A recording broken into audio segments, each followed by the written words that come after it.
श्री स्वामी समर्थ. नमस्कार मंडळी. अश्विन महिन्याच्या पौर्णिमेला गिरी पौर्णिमा असे म्हणतात. काही ठिकाणी शेतकरी लोक या दिवशी रात्री धान्याची देखील पूजा करत असतात, म्हणून या पौर्णिमेला नवान्न पौर्णिमा असे देखील म्हटले जाते.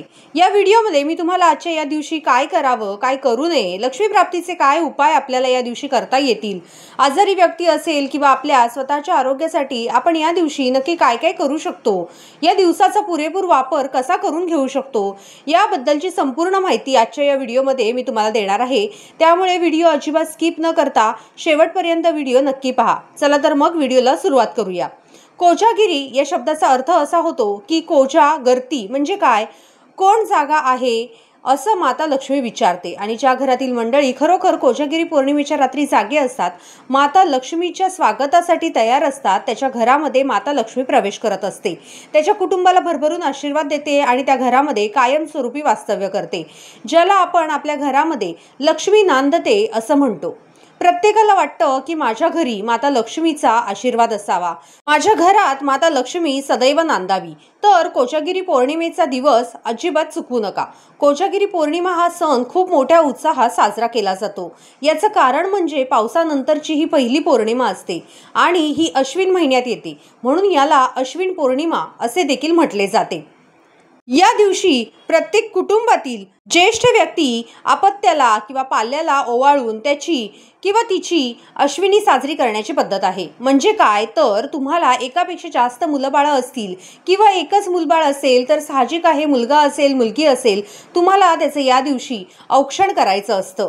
पण एकापेक्षा समजा आपल्याला जास्त मुलंबाळं असतील तर मग आईचं मन असेल किंवा वडिलांचे मन असेल की ते दोघं कधीही आपल्या मुलाबाळांमध्ये भेदभाव करत नाहीत. आता इथे जरी सांगितलेलं आहे अश्विन पौर्णिमेच्या निमित्ताने आपल्याला आपल्या ज्येष्ठ पाल्याची अश्विनी करायची आहे, तरी पण आपल्याला जेवढी अपत्य आहे, आपल्या घरामध्ये जेवढी मुलंबाळं आहेत, त्या सगळ्यांची तुम्ही अश्विनी करू शकता. समजा तुमची मुलंबाळं शिक्षणाच्या निमित्ताने किंवा नोकरी व्यवसायाच्या निमित्ताने किंवा लग्न झालेलं आहे, मग आता त्याचं कुटुंब दुसरीकडे स्थायिक आहे, तरी सुद्धा तुम्हाला अश्विनी त्यांच्या घरी करता येणं शक्य नसेल तर तुम्ही व्हिडिओ कॉलद्वारे त्यांचं औक्षण करू शकता किंवा फोनवरून तुम्ही त्यांना कोजागिरी पौर्णिमेच्या शुभेच्छा आणि आशीर्वाद देऊ शकता. अशा पद्धतीने हे जे औक्षण अश्विन पौर्णिमेच्या निमित्ताने किंवा कोजागिरी पौर्णिमेच्या निमित्ताने होतं, त्याला आपल्या पाल्यांची अश्विनी करणं असं म्हटलं जातं. कोजागिरी पौर्णिमेच्या रात्री उशिरापर्यंत गप्पा गोष्टी करत, रास गरबा खेळत, आठवणीतली गाणी गात किंवा मग माता लक्ष्मीचं भजनामध्ये किंवा तिच्या संबंधित आपल्याला जे काही त्या दिवशी वाचायचं असतं, सेवा करायच्या असतात, म्हणजेच धार्मिक गोष्टी असतील किंवा काही श्लोक असतील, मंत्र असतील, आरती असेल, अध्याय असेल, तर मग ते आपण वाचून जागरण सुद्धा करू शकतो. म्हणजे साधारणतः रात्री 12 वाजेपर्यंत तुम्हाला ही जी पूजा पूर्ण करायची असते. त्यानंतर पुढची तुमची जी काही इच्छा असेल, तुम्हाला त्या रात्री भजन कीर्तन यामध्ये जागायचं आहे की झोपायचं आहे, तुम्ही फक्त पूजा केली तरी सुद्धा चालणार आहे. तर या दिवशी दूध आटवून त्यामध्ये बदाम, केशर, पिस्ता इत्यादी सुकामेवा घालून देवी लक्ष्मीला नैवेद्य दाखवला जातो. या दिवशी बऱ्याच ठिकाणी म्हणजे ज्यांना शक्य होतं ते काय करतात, बाहेर चूल किंवा मग गॅस ठेवतात, त्याच्यावर दूध आटवायला ठेवतात आणि रात्री जेव्हा 12 वाजता तेव्हा बरोबर चंद्र आपल्या मधोमध म्हणजे आपल्या डोक्यावर आलेला असतो आणि एकदा का चंद्र त्या दुधामध्ये दिसला, चंद्राचं दर्शन झाल्यानंतर आपण तो प्रसाद देवी लक्ष्मीला नैवेद्य म्हणून दाखवत असतो. जसं की माता लक्ष्मी, देव कुबेरदेव, इंद्रदेव, चंद्रदेव यांच्याबरोबर गणपती बाप्पा या सगळ्यांना आपण तो नैवेद्य दाखवायचा आहे. त्यानंतर तो चंद्रप्रकाशामध्ये काही वेळ ठेवायचा आहे, कारण या दिवशी चंद्र संपूर्ण कलांनी युक्त असतो आणि मग चंद्रप्रकाशामध्ये काही वेळ ही खीर किंवा दुधाचा प्रसाद आपण ठेवला की त्यानंतर सर्वांना तो प्रसाद म्हणून आपल्याला वाटायचा असतो.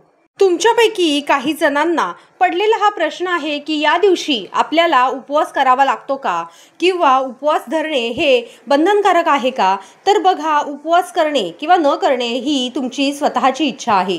तुमची इच्छा असेल की मला माता लक्ष्मीच्या सेवेसाठी किंवा तिचा आशीर्वाद आपल्याला मिळावा म्हणून उपवास करायचा आहे किंवा पौर्णिमेचा दिवस आहे म्हणून मी उपवास करायचा, ही तुमची इच्छा आहे, तर मग तुम्ही नक्की या दिवशी उपवास करू शकता.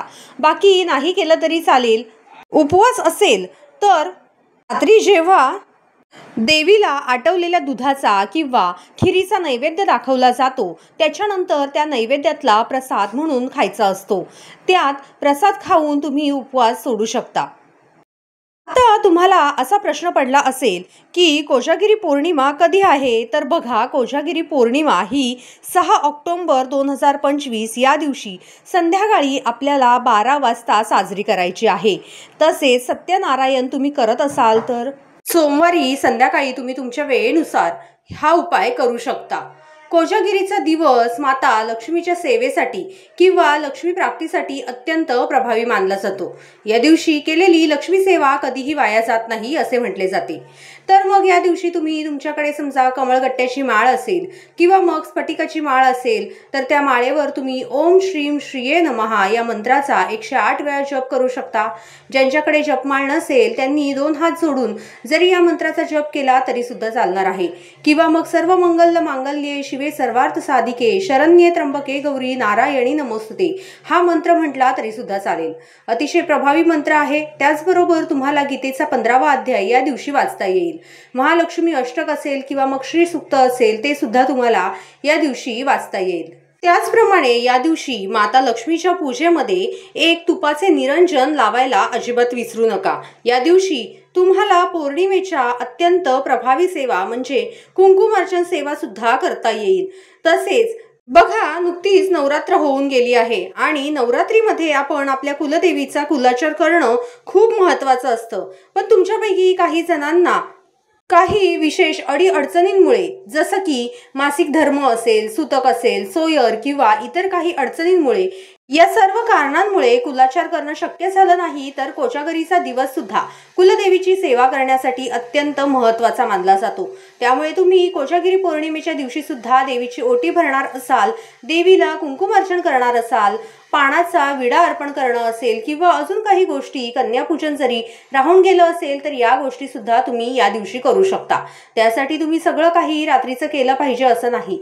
कोजागिरीच्या दिवसभरात सुद्धा तुम्हाला या गोष्टी पूर्ण करता येतील। कोजागिरीच्या रात्री दीपदान करण्याला विशेष महत्त्व आहे। जसं आपण दिवाळीला विविध प्रकारचे दिवे लावतो, दीपदान करतो, त्याच पद्धतीने देवी लक्ष्मीच्या स्वागतासाठी कोजागिरीला सुद्धा दीपदान करायची पद्धत आहे। दीपदान नक्की कुठे करायचे?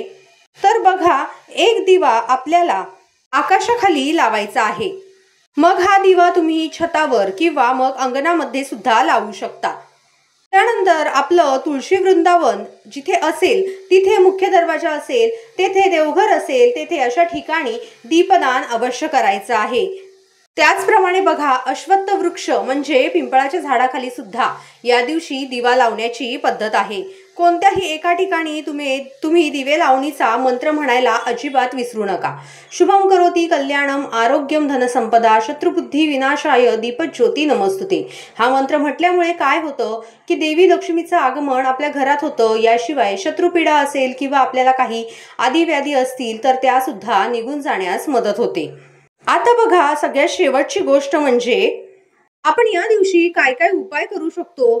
तर बघा, या दिवशी चंद्राचं आगमन असतं। त्यामुळे थोडा वेळ का होईना म्हणजे जास्तीत जास्त 10 मिनिटं का होईना चंद्राच्या प्रकाशातले अवश्य बसा। चंद्र उगवल्यानंतर तुम्हाला चंद्रदेवाला अर्घ्य द्यायचे आहे। त्या निमित्ताने सुद्धा तुम्ही तुमच्या अंगावर चंद्राचा प्रकाश घेऊ शकता। ज्या महिला प्रेग्नंट असतील, गरोदर असतील त्यांना सुद्धा पूजा करायला काहीच अडचण नाही। त्या सुद्धा चंद्रदेवाला अर्घ्य देऊ शकतात।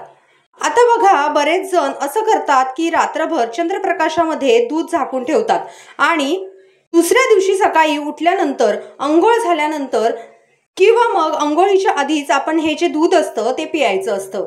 ज्यांना शक्य होईल त्यांनी या गोष्टी अवश्य करा आणि कोजागिरीचा दिवस अजिबात चुकवू नका। कोजागिरीची जी काही रात्र असते त्यामध्ये केली जाणारी लक्ष्मी सेवा खरंच खूप सार्थ ठरते।